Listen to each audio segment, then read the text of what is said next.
Hello and thanks for joining us. This is the Signature 30 Minutes. I am Marvelous Obomano. Now in the headlines, the National Union of Pensioners honors 4 governors for their commitment to the welfare of the union. Nigerians condemn the move by lawmakers to scrap local government. Police chief orders the withdrawal of senior police officers attached to the Economic and Financial Crimes Commission. And now the details. The National Union of Pensioners has honored 4 governors with different awards. According to the union, the 4 governors were honored following their exceptional commitment to the welfare of the pensioners.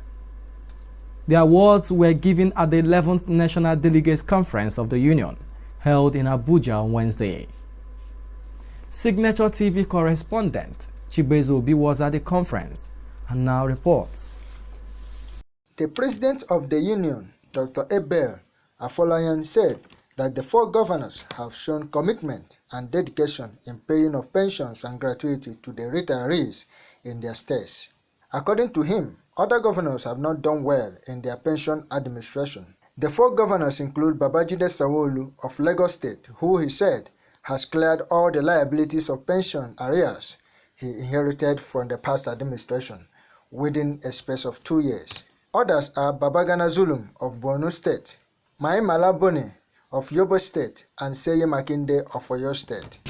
This year's edition is, however, the mother of them all. 4 performing and progressive governors have been slated today for various categories of awards from the union, while many of their colleagues are underperforming as far as pension administration is concerned. Governor Olusola Sanwo-Olu of Lagos State, within a space of 2 years, had cleared all various liabilities of pension arrears he inherited from previous administrations in Lagos State. Today, he is being honored with the distinguished and quote, Award of Excellence and Greater Commitment to pensioners' welfare. Let us give him a round of applause, please. Governor Babagana Umara Zulum of Borno State, this wonderful, excellent governor, took a giant step with determination to clear all pension liabilities in his state. Governor Mai Balabune of Yobe State raised the bar of pension administration in Yobe State from where his predecessor, who is now a distinguished senator of the Federal Republic of Nigeria, left it.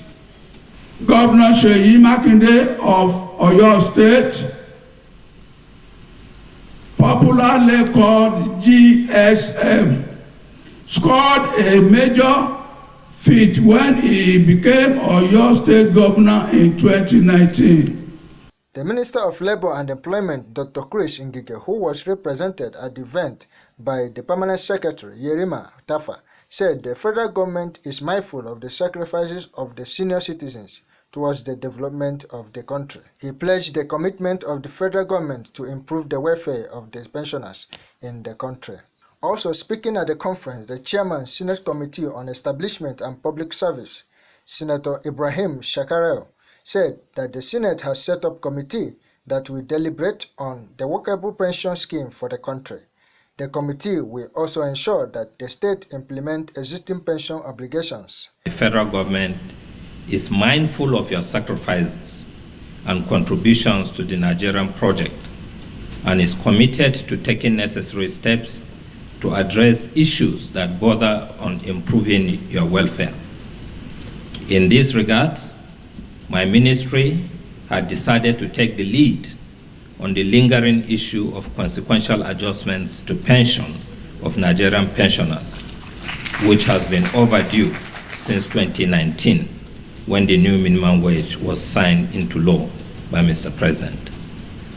The committees responsible for pension in the two chambers of the National Assembly are already on the drawing board, reviewing all parts of the Act that require a rethinking, require a review, and by the grace of God, we've even drawn up a timetable. Shortly after the fasting period, my committee and our sister committee in the House of Reps are setting up a technical committee to go through the entire Act and ensure that all that is contained there is implementable, is workable for the benefit of all the beneficiaries, the pensioners in Nigeria. We are also drawing up a program of touring the states along with the national bodies, National Commission of Pension, to visit those states that have either yet to establish a contributory pension scheme or have established the law but are yet not implementing it, to sensitize them, to support them, and encourage them to do so. The president of the Nigerian Labour Congress, Comrade Ayuba Waba, stated that some states treat their pensioners as lepers, adding that the conditions of the pensioners have become lamentable. According to him, Nigeria should not expect progress when people who have worked for the progress of the nation are not being rewarded accordingly. He commended Jigawa, Borno, Yobe, Lagos, and Oyo state governors who have been committed in payment of pensions and gratuities in their various states. He, however, condemned Imo State, where, according to him, over 40% of pensioners have not been enrolled in the pension payroll and therefore were not paid. How then can we make a better society if we cannot take care of our senior citizens? Somebody will work for 35 years and have attained the age of 60. To pay his benefit becomes a problem. Whereas our political elites will occupy a very lucrative office for 4 years and they will go with a very handsome package. They call it severance package. As we speak, some states are still treating their pensioners as lepers. And I want to make a very clear example. I was in Imo recently at a meeting of the National Labour Advisory Council. And what I'm saying, the Deputy Governor was informed, the Minister of Labour was informed, and all of us there sympathize with the condition of pensioners in that state. Imo State, by all standards, is not poor. But we have a situation where more than 40% of the pensioners have not been enrolled and we are not being paid. I call on state governments, including the federal government, to prioritize the payment of the benefit of pensioners. The 11th Quadrennial National Delegates Conference of the Pensioners Union will last for 2 days to review the activities and elect leaders for the next 4 years. Chibueze will be in Abuja for Signature TV. A bill by Solomon Bob of PDP Rivers State in the House of Representatives to remove local governments as part of Nigeria's federal structure to enable states create local government according to the need and thereby achieve effective governance has just passed its second reading in the Green Chambers. The proposed bill has sparked reactions among Nigerians who say many of the bill will only remove governance at the grassroots, but canvassed for local government autonomy. Signature TV correspondent Obi Chibueze went to the streets of Abuja to get the opinions of ordinary Nigerians.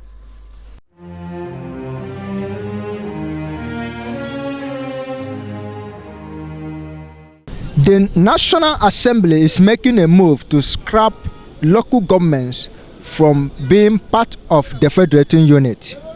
That is to say that the local governments will no longer be collecting monthly allocation from the federal government. The bill has passed first reading at the House of Representatives. Many Nigerians have been reacting to this. I, Obi Chibueze, Signature TV correspondent, is now in the seat of Abuja to receive Nigerians' reactions over this.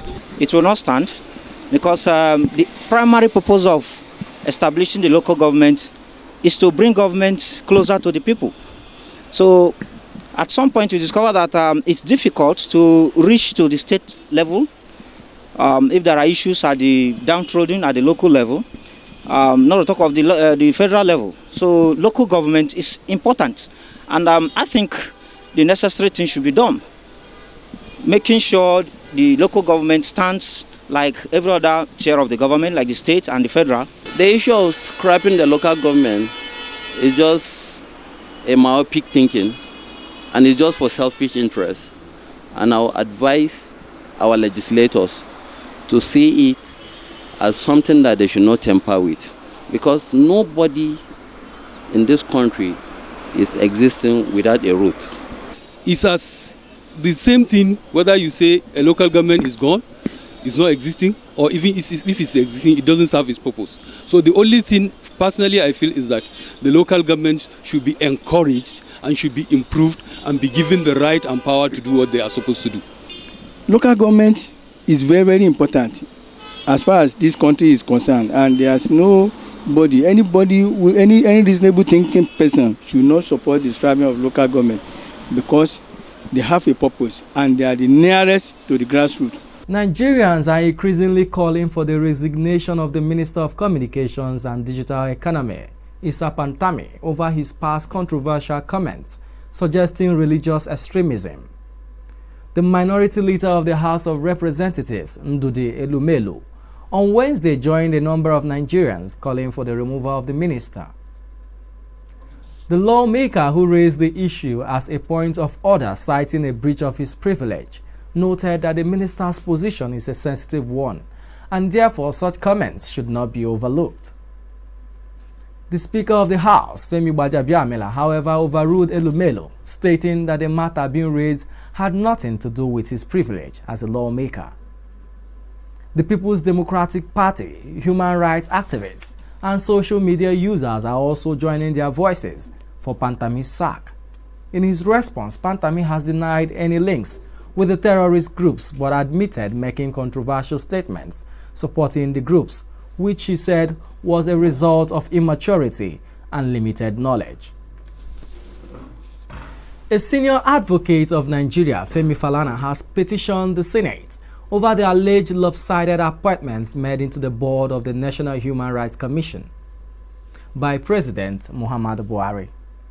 The senior advocate in the petition submitted by the Senate Minority Leader, Enyinaya Abaribe, is alleging that the list lacked fairness and does not reflect federal character.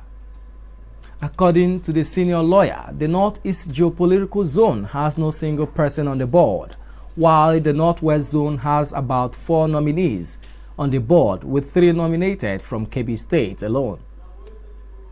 The Senate, in its response, directed its Committee on Ethics, Privileges and Public Petitions to investigate the petition the Senate spokesman, Senator Ajibola Basiru, had at the screening of the nominees last week, protested the alleged lopsided appointments. However, Senator Opeyemi Bamidele, who is leading the panel made up of other lawyers, promised that the issue raised will be addressed at the committee meeting before the submission of the report to the Senate next week. In less than 48 hours after the Nigerian police sent a contingent of 144 mobile policemen to Somalia to help restore peace in troubled areas of the country, the Acting Inspector General of Police, Usman Baba, has ordered the immediate withdrawal of senior police officers from the rank of Chief Superintendent of Police and above attached to the Economic and Financial Crimes Commission. In a letter dated April 15, 2021, addressed to the EFCC chairman and signed by the principal staff officer to the Inspector General, Idowu Omohunwa, the police boss hinged the decision on the operational requirements of the force and directed the affected officers to report not less than Wednesday, 21st of March. As part of its oversight function, the Senate Committee on Army, led by its chairman, Senator Aline Dume, and the deputy chairman, Senator Abba Moro, has paid a working visit to the Nigerian Army headquarters in Abuja. The visit was aimed at finding the way forward to end insecurity bedeviling the nation, and also to know the challenges facing the Army in fighting terrorism. The meeting later went into a closed-door section where the Army Chief and his principal staff officers were to brief the lawmakers on sensitive Army security operations conducted across the country. The Enugu State Commissioner of Police, Muhammad Aliyu, has ordered the immediate deployment of all operational and intelligent assets to identify and arrest the gunmen who attacked and burned the Adani police station in the early hours of Wednesday. The Commissioner of Police issued the order late Wednesday morning after he undertook an assessment visit to the burned station in the company of heads of other security agencies in the state. In a statement by the police, the force said the attackers were engaged in a gun battle by the police officers on duty, and a number of them escaped with gunshot injuries. 2 policemen were killed in the attack. While commiserating with the families of the dead officers, the Commissioner of Police appealed to members of the public to provide information to the police to help in the arrest of the fleeing gunmen. The police commissioner also urged owners and operators of medical facilities to report anyone with gunshot injuries who seek treatment at their facilities. The attack on the Adani police station in Ozonwane local government area of Enugu State is only one of a strong attack suffered by the police in the state. Also, the special advisor to the Enugu State Governor on Inter-Party Affairs, Honorable Jonathan Chukwuma, has condemned the attack on Adani Police Divisional and murder of 2 policemen by unknown gunmen. Chukwuma, in an interview with newsmen on Wednesday, described the attack as a shameful act. According to him, Enugu State under Governor Ifeanyi Ugwuanyi is a peaceful state, and any attempt to turn it into a war zone by any group will not be condoned. In the past few weeks, gunmen have attacked police stations in the south-southeast part of the country and in the south-south. The Nigerian government has condemned the decision of the United Kingdom as grant asylum to persecuted members of the indigenous people of Biafra, popularly known as IPOB, and the movement for the actualization of the sovereign state of Biafra, known as MASOB. The Minister of Information and Culture, Alhaji Lai Mohammed, in an interview said the plan was disrespectful to Nigeria as a nation and a sabotage to the fight against terrorism. Mohammed stated that the federal government might summon the British High Commissioner to Nigeria, Catriona Liang, over the asylum offer. But socio-political groups, including the Middle Belt Forum, the Ohaneze Ndigbo, Afenifere, and the Pan-Niger Delta Forum, supported the asylum by the United Kingdom and berated the federal government over the development. The United Kingdom Visas and Immigration issued new guidelines to its decision makers on how to consider and grant asylum applications to members of Biafran secessionist groups in Nigeria. On the foreign scene, a son of Chad-slain leader Idris Deby Itno is to take over as president in place of his father. The son of late Chad's re-elected president, General Mahamat Idris Deby Itno, 37, has been named the head of military council and supreme head of the Chad Armed Forces, following his father's death. This is according to a charter released by the presidency on Wednesday. According to the terms of the charter, it cancels the preceding constitution and will be implemented as the basic law of the republic. He signed a decree on Tuesday setting out a military council with 15 generals, including himself and 14 others known to have been part of his late father's circle of loyalists. The council is tasked with an 18-month transition toward free and credible democratic elections. And now moving over to sports, Serie A title leaders Inter Milan on Wednesday withdrew from the European Super League ESL project after the departure of all 6 English clubs as well as Atletico Madrid, the Italian club announced. The Chinese-owned outfits are the first Italian side to withdraw from the 12-team project, which also includes Juventus and AC Milan. Juventus club president Andrea Agnelli told Agence France Presse (AFP) on Wednesday that the proposed European Super League can no longer exist without the 6 English clubs. 3 Spanish sides, Real Madrid, Barcelona and Atletico Madrid, were also involved in the project. And now to entertainment. It was all jolly at Signature TV on Tuesday as management and staff marked the birthday of one of its staff, Marvelous Obomman. The celebration evoked ecstatic feeling for the celebrator as the event was unannounced. It is a tradition in Signature TV to celebrate birthday of its staff. Speaking at the event, Mr. Vin Martin Obiora-Ilo, the CEO of Signature TV, surprised the celebrator with a brand new phone for his hard work and dedication to the organization. Signature TV staff Emeka Onyeka played the guitar for the pleasure of the staff. Happy birthday to you. Happy birthday to you. Happy birthday, happy birthday, happy birthday to you. How old are you now? How old are you now? How old are you now? How old are you now? Hip, hip, hip! No!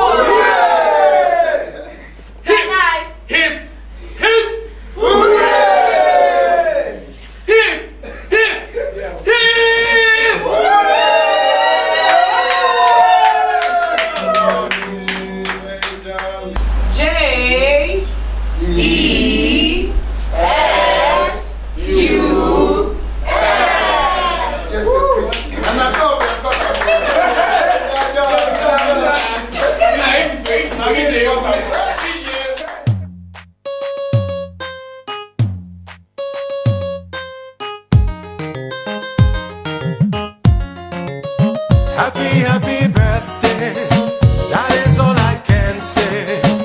I wish you many, many happy returns.